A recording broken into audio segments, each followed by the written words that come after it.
Change the name, let's call it. It's really working.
We should probably start up. Good morning.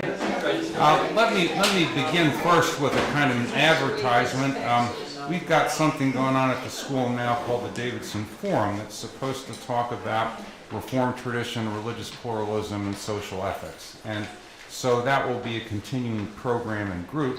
And its first meeting will be on October 27th at 7 p.m. We will have Bill Mahoney, who is Professor Emeritus of Religious Studies, talking about 40 years of religious studies at Davidson College. He taught there for 40 years, retired last spring. He is the first person to have been hired permanently to teach non-Western religions at Davidson College. And so one of the things he can talk about, he'll talk about many other things, is just how a department like the one at Davidson makes a transition from what it was earlier to what it is today as a religious studies department, for better or worse. This is not an unusual transition. It is what has happened at most religious studies departments. They started out a long time ago at church-related colleges as Bible departments. Then they turned into, theology departments, and they turned into religion departments, and now they've turned into religious studies departments. And there is a difference in each case.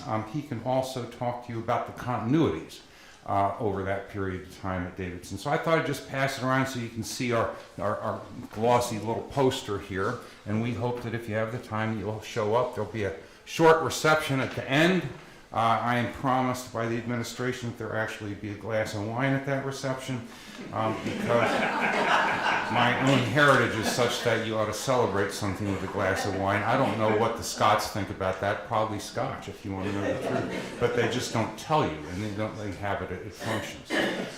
Okay, so today we have the third session on abortion as a moral issue, and this time I need to try and outline a kind of a stance on the issue.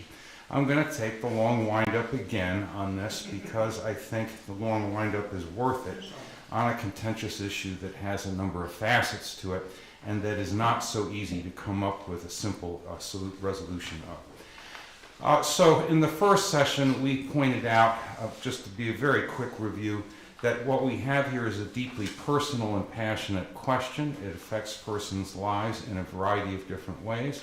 And it forces a major decision on the part of a pregnant woman, and others sometimes too. It is a moral issue. A moral issue meaning that moral norms are related to legal policies and laws, but they are not precisely the same thing. This is a sort of major point of Christian tradition and a number of traditions. The moral law is something that talks to you about what's just and right and so forth. It sometimes tends to be more general than the laws of a particular nation or its civil laws. So, for instance, you can have do not steal as a feature of the moral law. You can have no insider trading as a feature of a civil law. But it makes no sense to have a law about insider trading unless you have a market, a financial market. And most societies in the world have not. Hence, you will not find no insider trading as a major rule in the civil law of ancient Israel, and it's just not going to be there. Now, this is an important enough thing, and it also means that occasionally you can estimate the justice and the appropriateness of civil laws by trying to measure them against moral values. And this is done with some frequency in the world. So if you were to read, for instance, if we were to read here, Martin Luther King Jr.'s letter from Birmingham jail, we would find him a few pages into that distinguishing between the civil laws and the moral laws to try and figure out which laws he thinks are just and appropriate. And then this is going to be part of an argument for civil disobedience. He knows very well that he's breaking the law, that he's breaking the law selectively, and he's doing it in a certain way, informed by a moral argument. Okay, so moral norms are both differ from and relate to legal standards and social policies. They don't simply collapse. For Christian ethics, moral norms are important. Okay, 10 Commandments, Sermon on the Mount, things like that, everyone knows that. Americans are particularly apt sometimes, I think, to reduce the religion to that. But in any case, so is a view of moral agents as sinners, including us who fall short. So the notion here is that nobody, no community, no political party that comes to that, and no church, that's a major heresy in the history of the West, that no church is completely without fault or spot or blemish. It doesn't happen. That's why you've got in a worship service a prayer confession. So enjoy it and take it seriously. It's an important part of the religion. And here it's going to have a bearing on a moral question. This is not the time, many moral questions, is not the time to start pounding our chests and say we alone have escaped as entirely righteous, while our opponents are just full of it. This is not the way this is supposed to go. Starting with the point that we alone have not escaped. Okay, that's the first point of a prayer. Prayer confession starts with yourself. If it doesn't have that, not worth having in the worship service. Okay. So now it's followed by grace. So all that kind of stuff's true, but there is a prayer confession. Do not forget that.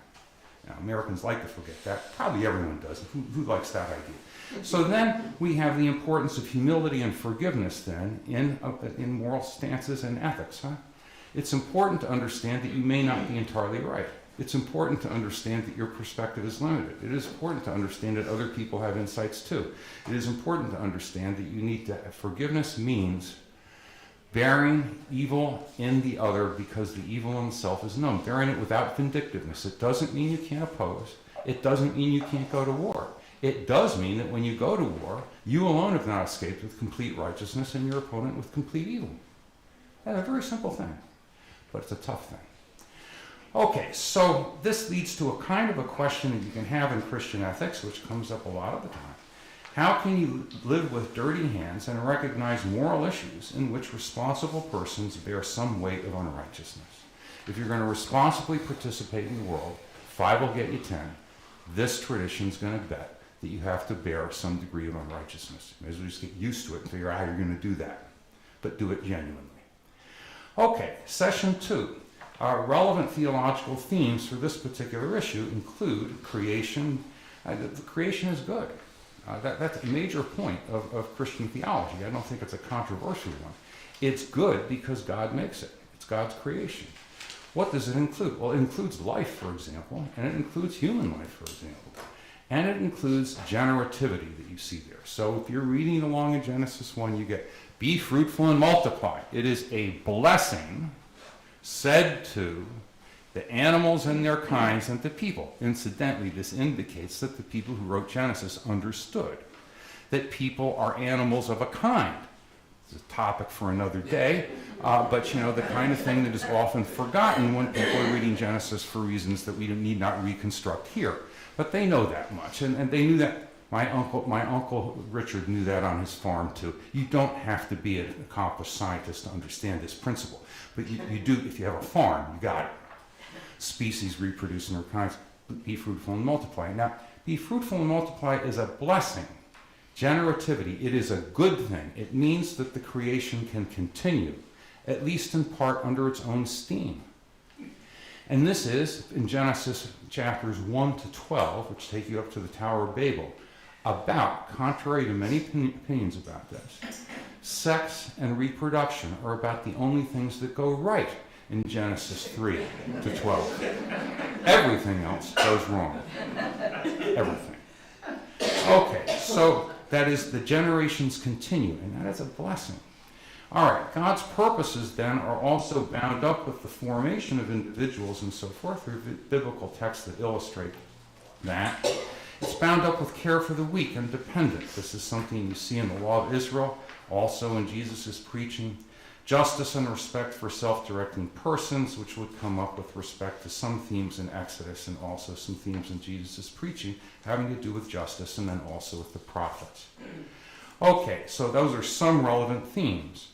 We looked at one passage, Exodus 21, verses 22 to 25, which basically says if people are fighting and a pregnant woman is hit and she miscarries, there is a penalty. But if any further harm takes place, you specify certain things. Now, the penalty is a fine paid to her husband, you'll be happy to know. So you see a number of things in this passage. One thing you see is the possibility that there is a distinction in the civil law of Israel between the fetus and the person, the woman, in terms of legal penalties. I wouldn't drive a truck through that. There are some problems with the translation there, though I think they can be resolved. And the other thing that's true is it is the civil law of Israel, and almost no theologian, you have to say almost, because sooner or later someone takes up every possible logical position. That's just how smart people are. Almost no theologian is going to claim that you and I are bound to repeat the civil law of Israel in our civil laws. This is a non-starter in Christian theology land. Thomas Aquinas doesn't think that. John Calvin doesn't think that. Martin Luther doesn't think that. Augustine doesn't. Almost no one. They think their own societies need to be informed by moral norms and ideas. They want to look at what the civil law of Israel was. But civil laws vary from time and place and circumstance and should, according to those writers. So we have that passage. It doesn't really clarify a whole bunch, but you can see it there. It does show that the husband takes priority over the wife, and at a certain point the wife is regarded, well, we say property sometimes, as in this. You have to be careful with categories. The way our category of property and person works, they're completely different, at least we hope so. Huh? Now, if you go to ancient Israel, those lines get blurred a little bit. And so just because someone counts as property doesn't mean there aren't special moral strictures for how they're treated. You can read the stuff on slaves and so forth. That's different than the way you treat other things. You can read the stuff on women. So you've got a kind of set of possibilities here in ancient Israel. The good news or the bad news, take your pick, is that ancient Israel doesn't work exactly the same way contemporary America does, and other nations today work from that stuff. But if we take our categories and simply superimpose them, it obscures certain features of what you have there. Okay, so we have that, and we do see then that there is a failure to respect women as self-directing agents, at least in large part, in a lot of the civil laws of Israel and other ideas there. How regard the civil laws, as I've said, we don't have very many Christian theologians claiming that you should mimic the civil laws of Israel.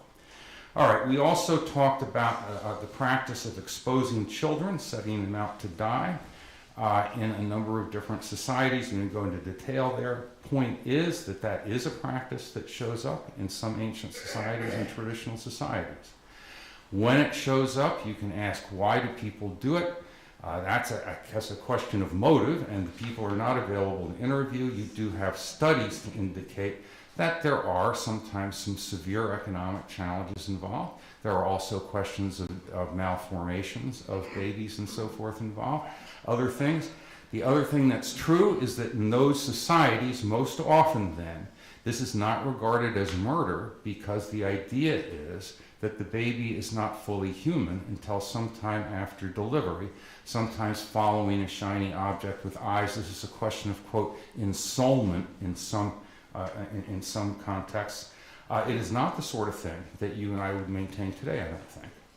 And there are reasons why we wouldn't maintain it today. And one of the reasons is modern medicine, and we're going to talk a little bit about that in terms of a course of fetal development and the development of the human being.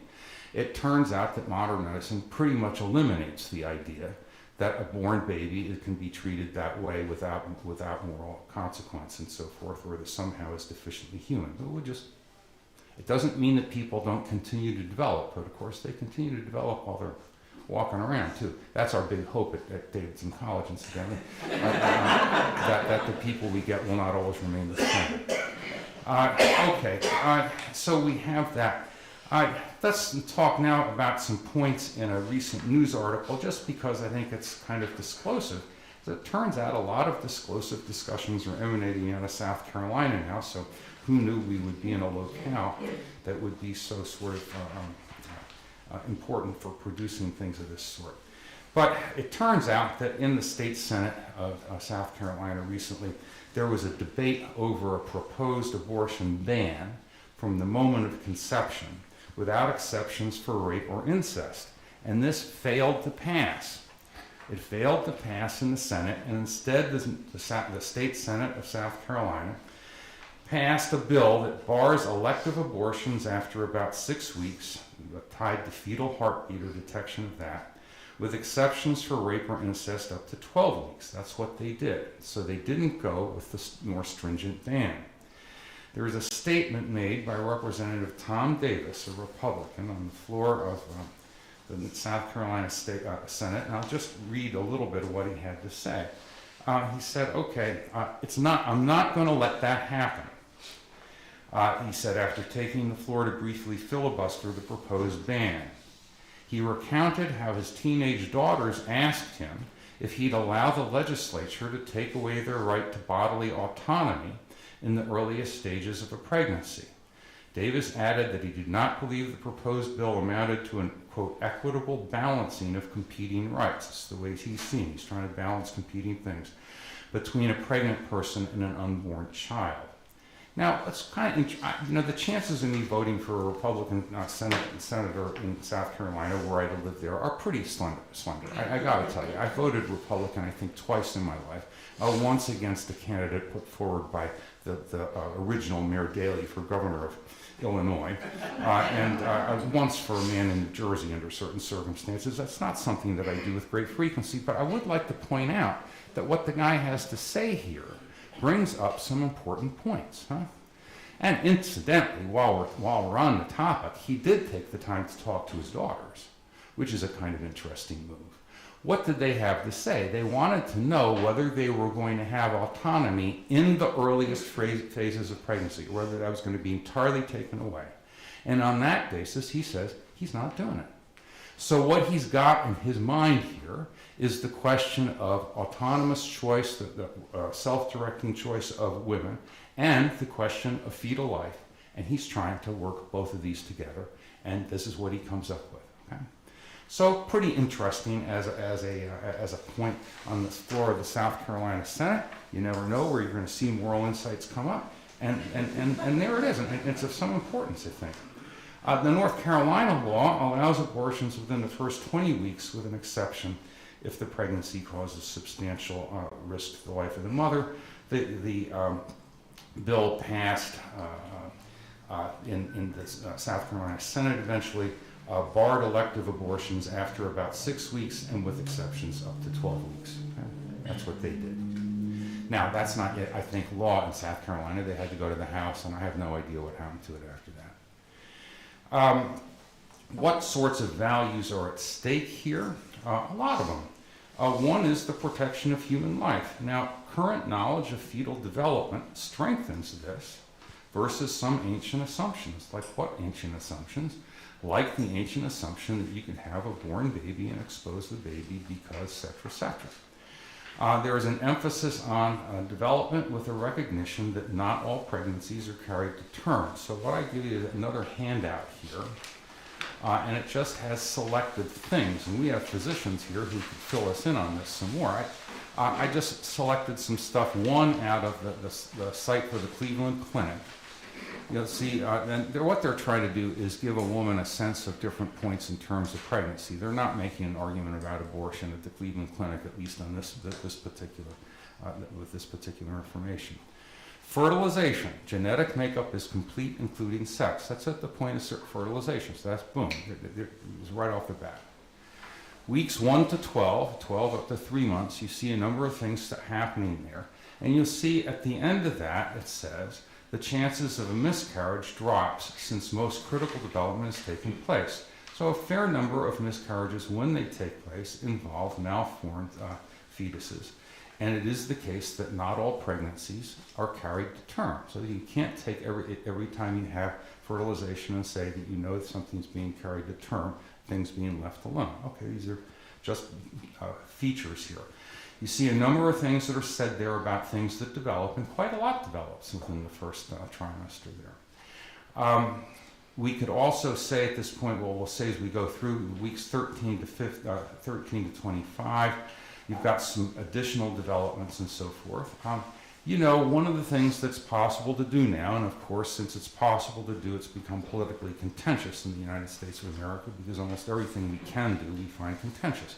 But you can take photographs now, right, of fetuses in the womb and so forth, and people share them. Now, sometimes someone comes with a law where a woman has to look at this photo in order to decide something. Okay, but you know, most of the time, those photos are circulated by people who are just excited that there's a baby. But in any case, you see that this sort of stuff is possible, and you can see these developments if one chooses. And that probably also makes, I think, a difference. So weeks 13 to 25, and you see a number of things happening there. Weeks 21 to 24, that's up to 6 months then. The fetus begins to respond to sounds with movement, etc. May survive after the 23rd week, according to Cleveland Clinic anyway, with intensive care. Now, you'd have people sometimes trying to draw a line at the point of fetal viability outside the womb, somewhere in that range. Weeks 25 to 28, up to 7 months, hearing fully developed. Now they say if born prematurely after the 7th month, the baby is likely to survive. So that's not quite the same thing as with intensive care may survive, right? They're trying to make some distinctions there. And then you've got weeks 29 to 40 and so forth, and this sort of thing. Further on their site, they say that you can run tests for hormone detection to figure out whether you're pregnant if you're a woman. Normally at 3 to 4 weeks from the date of the woman's last period. Home pregnancy tests operating accurately after a few weeks after conception. So you see there's a delay time there to know when you're pregnant. Okay. On the other side of it is a diagram, and it really is put up by the CDC to talk about whether or not women should have a drink and how many while they're pregnant. But the chart itself comes from elsewhere, and you can see what you've got there to look at. Okay? Well, I had to find charts somewhere, and CDC sounded like a pretty good place to go. There is no such thing as a non-contested source these days, of course, but I think this is probably not all that controversial.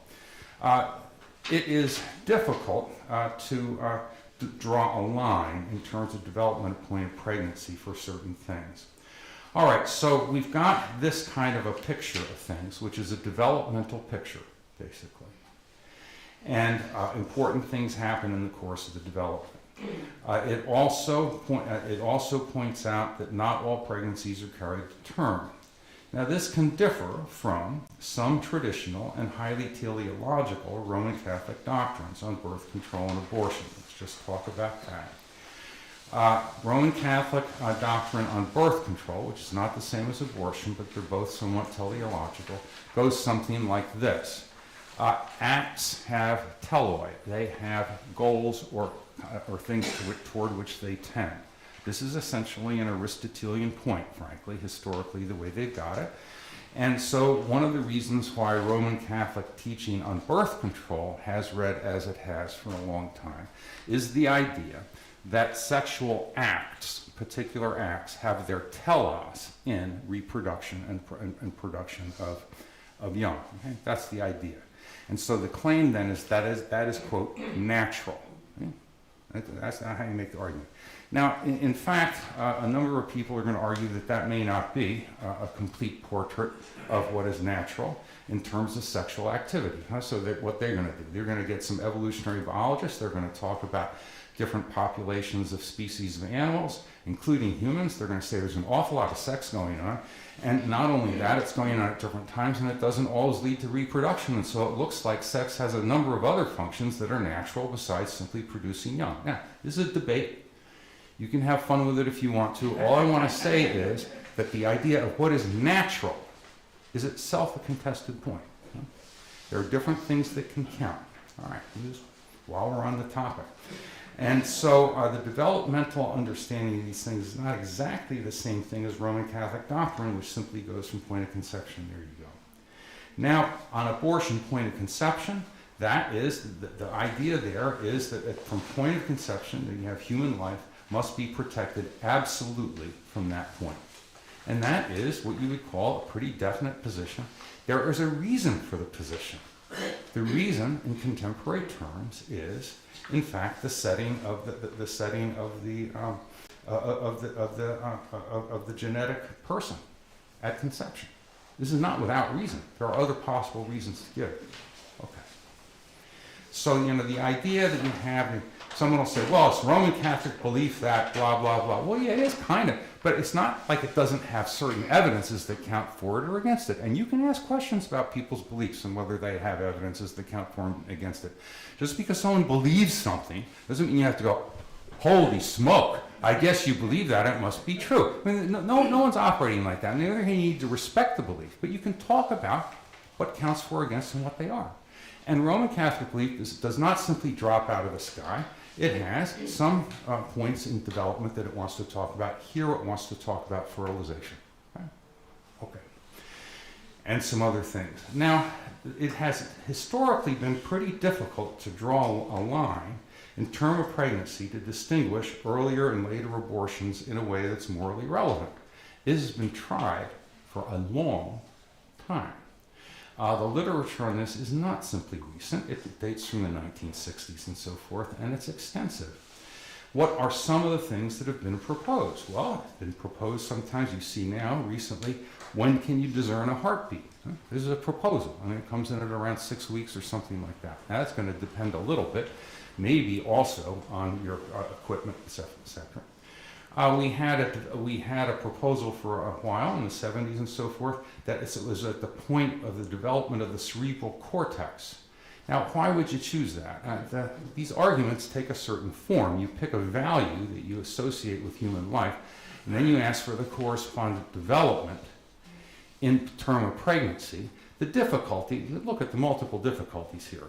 One, a lot of things are developing, and there are things that are going to lead to different things. And two, how would you like to choose which value it is that defines human life? Is it really simply, as they said at the time, rationality that's the key thing? Well, now look, I don't want to cast aspersions on many of the people you know, but there are other things that go on with people, not to mention the question of the birth of children with Down syndrome and so forth. What do you want to say to the degree that you have deficient rationality? These are pretty serious questions. It's tough to pick a value and then just correlate it with point in term of pregnancy. That has been tried, I think not with great success. And now we have viability outside of the womb, which can be interpreted in a number of ways and is somewhat variable according to what sort of technological and medical care is available. All right, nascent human life, and that there is a question mark. It's a weasel term. It's a weasel term that I made up. And it's a weasel term because you want to say human life is on the way. Is it going to show up? Probably, maybe not. Nascent human life is a serious thing to be asking about. Maybe we could come up with a fudge term like that. I'm not sure it's the greatest term. I am pretty sure that simply taking the Roman Catholic view on it has some difficulties, and trying to draw particular lines and defend them also has difficulties if you're trying to do it on biological and value grounds alone.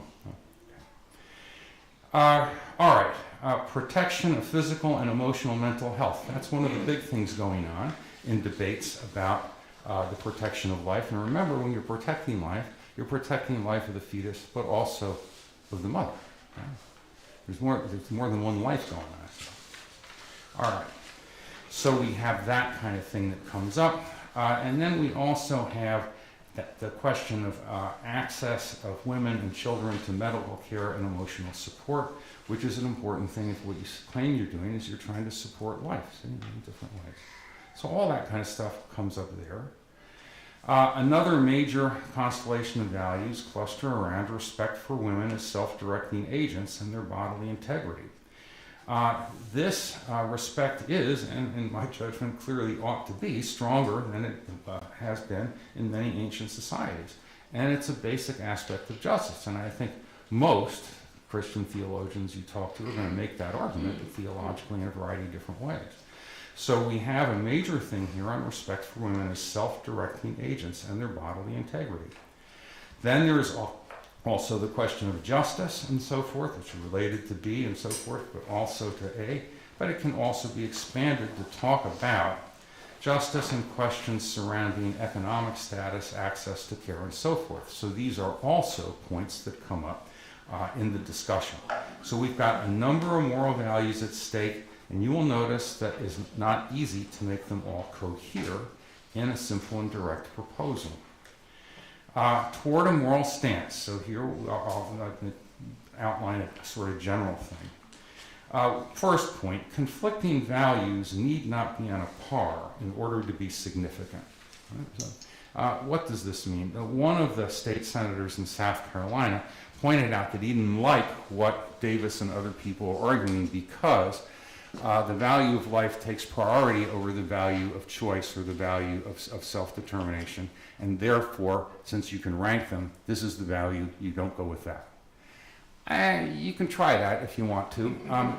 The idea that values have to be simply on a par in order to be considered in a moral problem is probably got one foot on a banana peel, but you can try it. I think what you can say instead is you do not have to regard all values as on a par. When you operate with them, you can see how one of them curtails another and so forth and how they work. And it is still possible to ask about a conflict between values that you do not regard as simply on a par. This can be done. All right.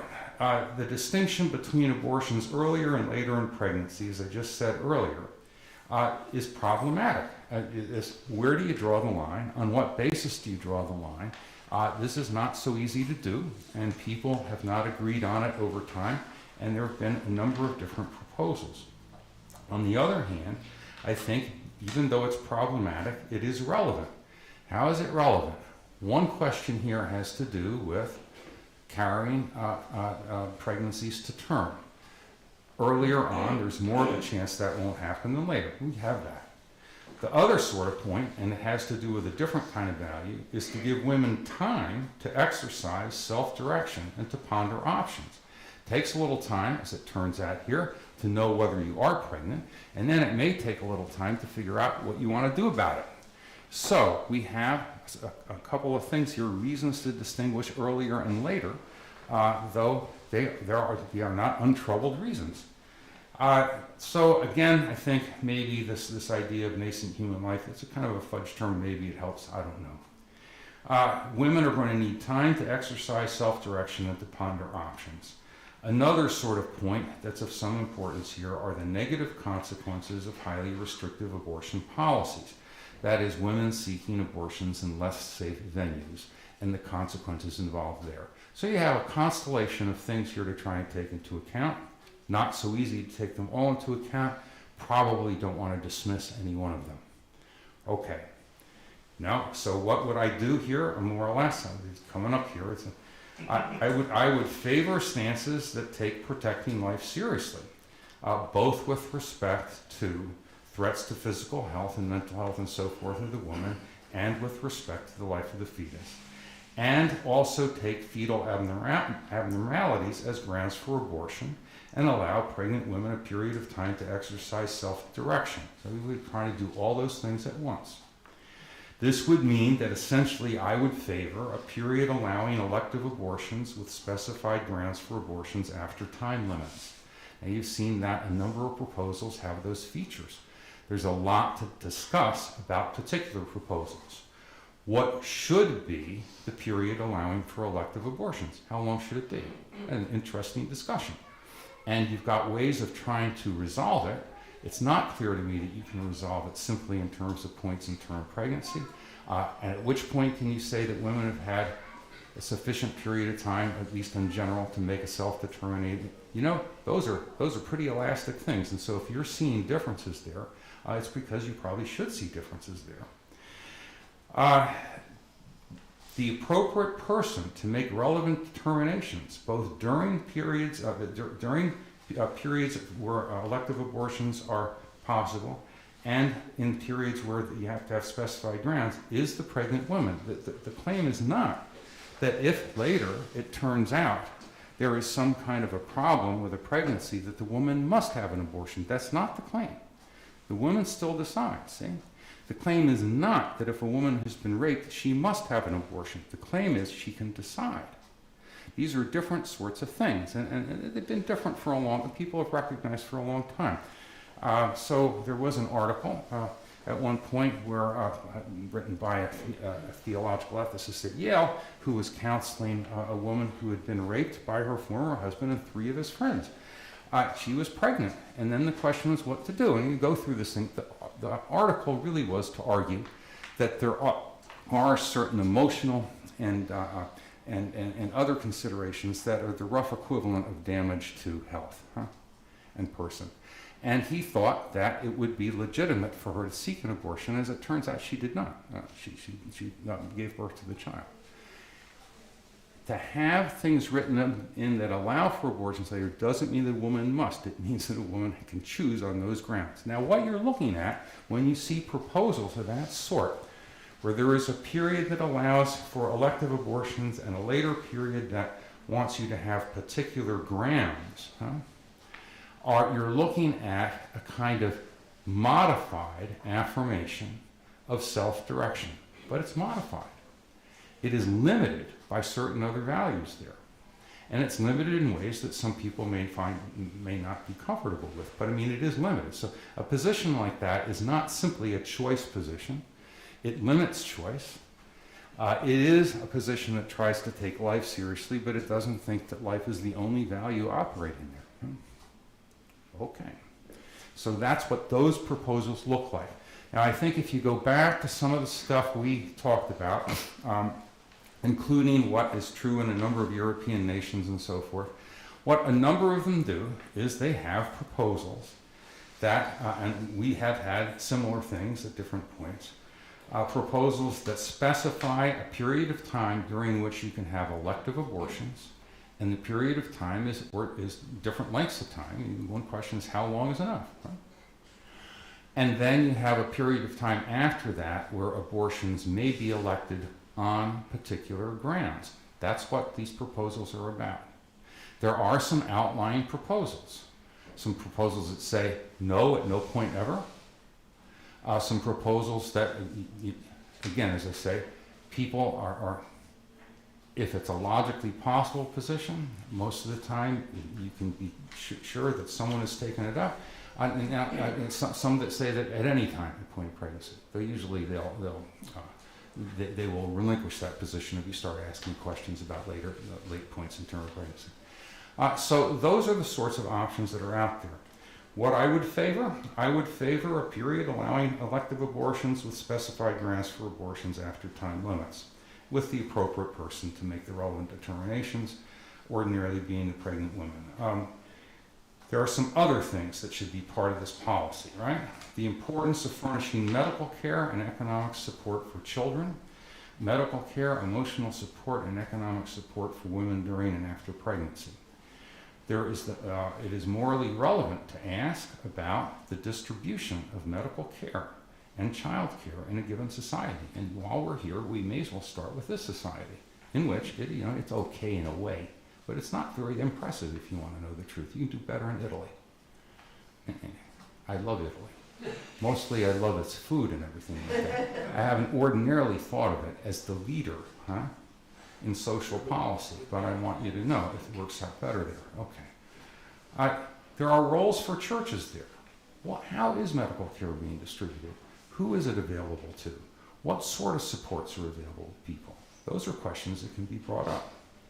There are roles for churches also, I think, in recognizing conflicts of values and undercutting false claims to righteousness. I'd be willing to do it. I think that American culture should come in for a sustained and sharp critique of its tendency toward self-righteousness. I really do think that.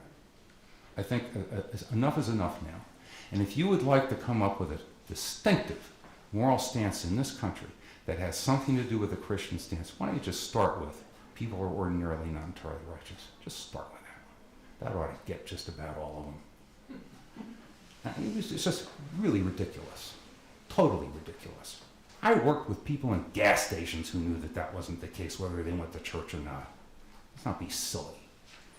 All right. But I would really, it irritates me. It irritates me. But, you got to be careful because, I don't want it to end up being self-righteously irritated. Right? All right. So, is there a role for churches there? I think there is. Is there a role for churches also in welcoming and supporting pregnant women and single mothers? Yes.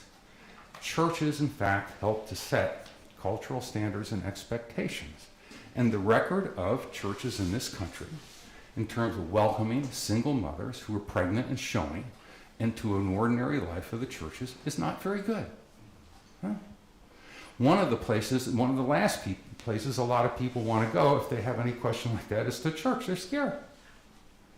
Well, that's interesting. Now, I bring up Jerry Falwell there. He's no longer around. I used to teach, at a seminary that was about equidistant between Lynchburg and Virginia Beach. And if you think about that in terms of who was around hawking their wares religiously at the time, it was a pretty strategic little position. You got Jerry in Lynchburg, and then you got, what's his name down there in Virginia Beach with CBN University and all that kind of. Yeah, Robert. Gee whiz. Well, what a pair, huh? What a pair. And if you continue to be a Protestant theological ethicist after being in that location for a little while, it must mean that you have some commitment. But Falwell, turns out these guys didn't say the same thing. And Falwell didn't always not make sense. It's hard for me to pick out a time when I think the other guy made sense, but maybe if I give a chance, work on it. Falwell took up the following position with respect to abortions and pregnancies at what is it? Is it Liberty Church or no? Is it River Road Church? Whatever it is, he's got some church that he had there. He, what was the name of it? I can't remember that. Thomas Road. Thomas Road. There you go. And here was the position. The position was first that he preached to his congregation and told them they just better welcome single pregnant women into their congregation and get off it. Well, thank you, Jerry. That's a pretty. And the other thing he wanted to do was provide counseling services and things. Of course, they biased a certain way, sure. And then he also wanted to provide places where women could go to have children, and they would be supportive, etc., and they might not be in their communities. All that stuff from Jerry Falwell. Now look, we're talking Jerry Falwell here. If he can come up with a position that's got that many layers to it and things to it, possibly other people can do the same thing. Huh? I mean, it would be possible. This is not my favorite theologian. And I'm not here to endorse his position. I'm here to say that his position was interesting because it was variegated and recognized a variety of different things and roles for the churches. Oh, okay. You can tell I never went to Thomas Road. I can't even remember the name of the place. And I had friends who taught at Lynchburg College. That was a sort of setup. If you wanted to be in town and have something to be over against, to define yourself over against, it was just provided to you on a platter, right? At Lynchburg. I mean, easy to do. Harder to do in Richmond, but not impossible. A number of legal policies and proposals, then, I think, are worthy of serious consideration and discussion. For example, with respect to Senator Graham's proposal a few weeks ago, which I think he made politically in large part. He made quickly. It did not have certain things that it developed, and there were problems with the thing. Nevertheless, the proposal was elective abortions up to 15 weeks, and then you could have on additional grounds later, but he didn't specify fetal malformation and some other things there. I think he had rape and incest or something. And when he got asked about it, he didn't know what he wanted to say about it. But look, what's the discussion about here? The discussion is about, one, is the length of the period of time, the length of the period of elective abortions, 15 weeks, is it sufficient? Is it too long? Is it too short? That's a discussion. Which grounds does he specify, additional grounds for abortion after the time limit? Should there be more of them? Should there be fewer of them? What should they be? That's actually a discussion that you can have, and if you wanted to, I'm not necessarily recommending that you do it this way, you could start with Senator Graham's proposal. There are a lot of people out there making proposals, and you want to try and ask in some detail what they might be. I agree that some of them are making them in ways that are, well, not so always so helpful. But that proposal there, which has been roundly excoriated in the liberal press, and not without reason. I mean, the guy doesn't have stuff about other things, grounds for abortion later on. That's not a silly proposal. That's a proposal you could talk about. What can you then, there are other things you'd ask about. Should you have a national standard or variations by state? That's a very interesting thing. I don't really know what the answer to that question is. And you've got that sort of thing too. Of course, the way we're set up, this goes into legal questions again, about the sort of constitution you have, and what you have. You have states, and you have a Supreme Court and everything else like that. Those are important considerations. They are not immediate. They're simply moral considerations, right? They're legal considerations. In a pluralist democracy, how and to what degree should legal policies accommodate differing moral values and judgments of persons and communities? That's a real question. Not everyone agrees with everyone else in the society. I don't think that means that you just decide not to make moral determinations. That's a mistake. And on the other hand, you do want to recognize that there are more people in the world than yourself and your own community. How do you accommodate those things? Look, this comes up more than one place in the society, and this is just what I could come up with a couple of minutes trying to write an outline. I'm sure there are other ones. Gambling. This is a fun one. By this time, you have states sponsoring all sorts of lotteries and gambling, everything like that. I've been to some gambling casinos out west on Indian reservations and other places like that. And look, they're ill-lit, and they got a bunch of people who are addicted in there, wasting their damn money giving it to somebody. And now, just for your pleasure, states are supporting the same thing. Thank you very much. Why? Because no one wants to pay taxes. Look, this is a really great argument. It's got both feet on a banana peel, I think. But you know, you've got this question about gambling. I don't want to turn into a complete Puritan here, but I do want to understand that gambling is addictive. It's difficult. There are problems. And then if you want to talk social consequences, look, I'm from New Jersey. I grew up in New Jersey. I know what happens when you have a lot of gambling around. I know who owns that. You can just go to Atlantic City, read them in a week. Who owns that stuff? I'm not even going to touch it. I work in gas stations right there. I just forget it, man. So we have that. Now we have prostitution. You know, there are different judgments made in the world about this, about the social consequences, about other consequences. You know, it's different in some Scandinavian countries than it is here. Let's have a discussion. You don't always have to have one thing that everyone agrees on, and there are places where one wonders how much of an accommodation you want to make for different sorts of moral stances. And I put Pee Wee football on there, just what the hell, we're in the South.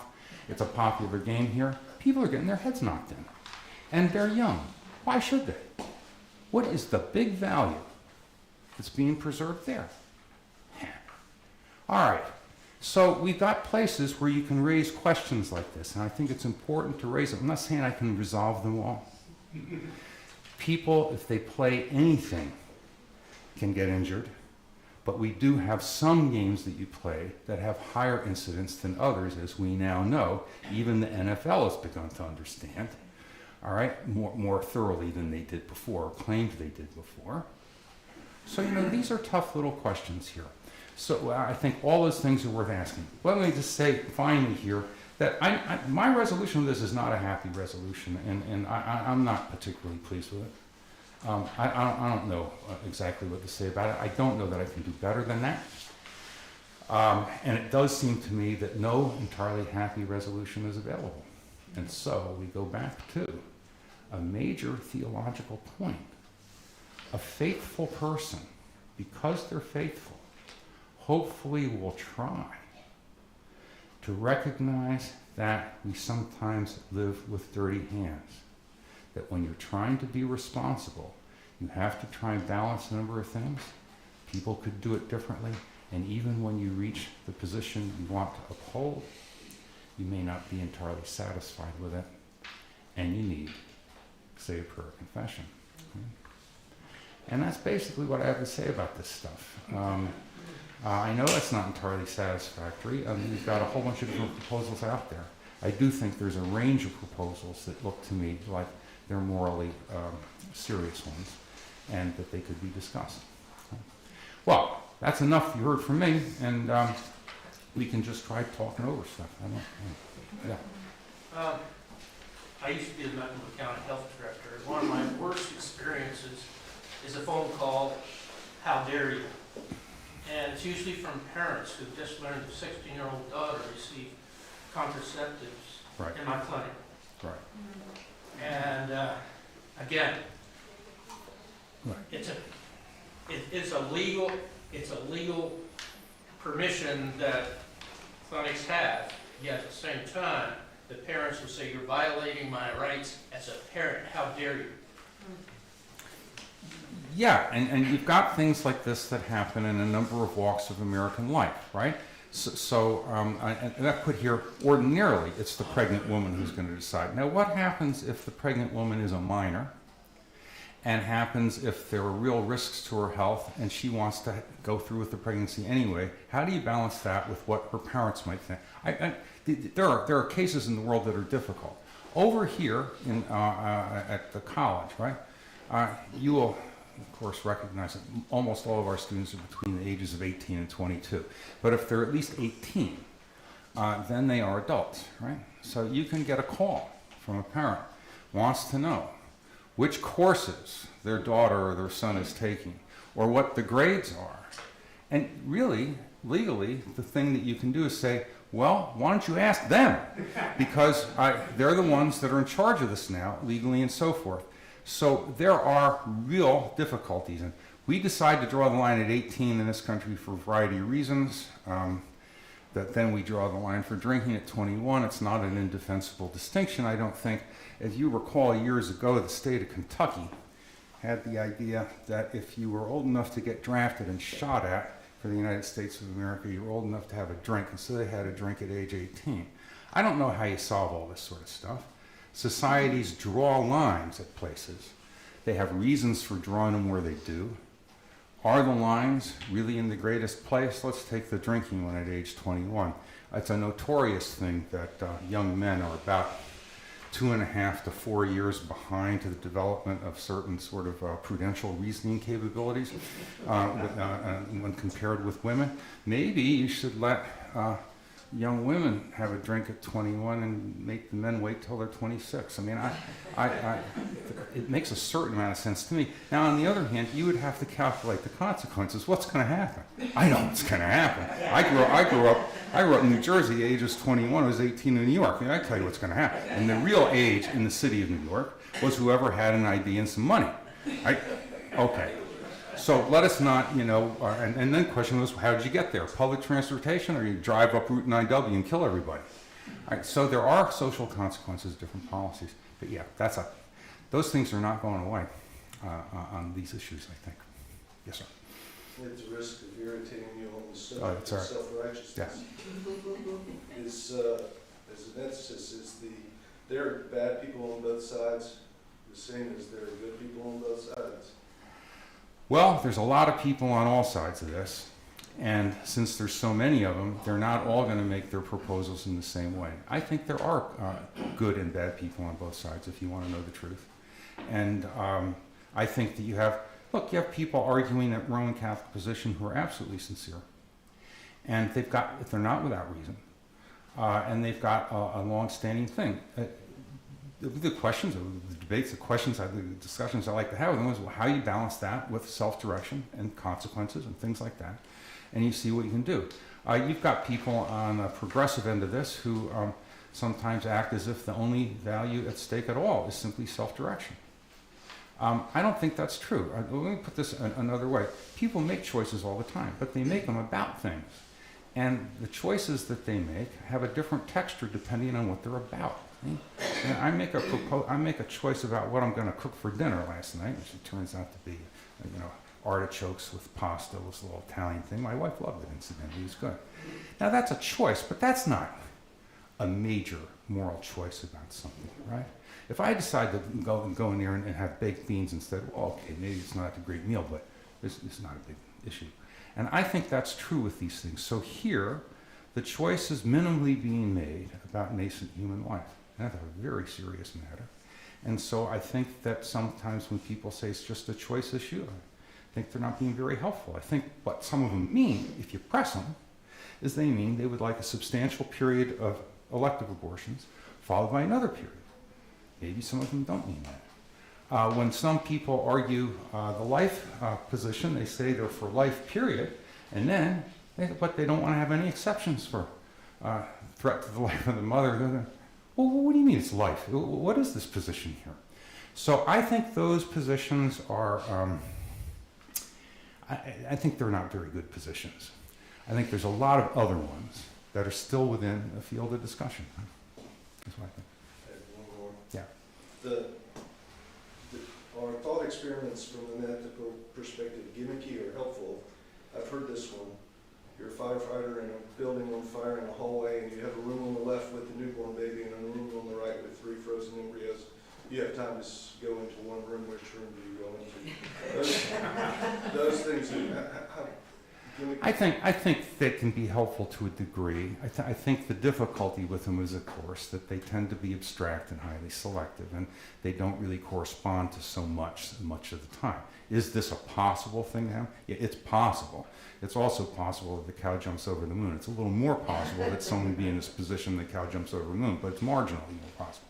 They have to be in there on fire. They have to have all this knowledge. That okay. So, and I've got colleagues in philosophy who do what they call trolley examples, right? So a trolley is coming down tracks, and it's going to hit, 3 people over here, unless the switch is thrown and it goes over there. And to throw the switch, you're on a bridge. But if you jump on a switch, you're not big enough to throw the switch, but there's this large guy next to you. And, should you throw him over to do it?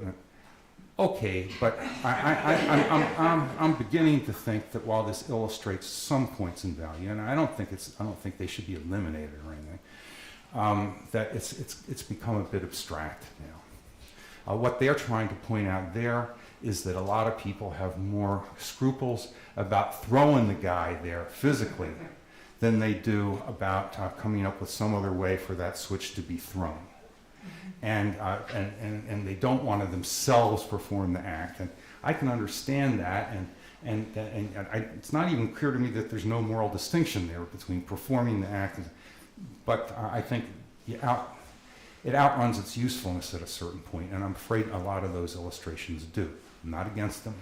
I just think better to have, maybe if you talk about those together with a series of actual cases that go into some detail, I think. Yes? If we made the father always financially responsible, I think we'd be having a very different discussion. We might. I don't know. I don't know the statistics quite on how much money the fathers have and so forth. I think that it is true that historically fathers get away with a lot, and it is worth, and sometimes legally people do try to track them down in terms of liability for different sorts of things and responsibilities. I'm not sure how soon that's going to, how easily that could be changed altogether, but I do think a number of people make proposals that, well, you want to try, now you can't always identify a father, but if you can, then what sort of actions does one take? And of course, if the father has financial responsibilities there, what are they? And then and so forth. I think people can ask that. I think it's not likely to be the primary basis on which it gets solved anytime soon, but I do think if more people were sort of in the circle of responsible things, it might differ. I think one thing that right off the bat is whether men are as attentive about methods of birth control. Probably make them think a little more. Might do that. Might do that. Yeah. So I think that's probably the single point at which culturally it might make some kind of a difference. Yeah. How are we doing? I remember when I was in college, boy, in those days, everything was whoopee.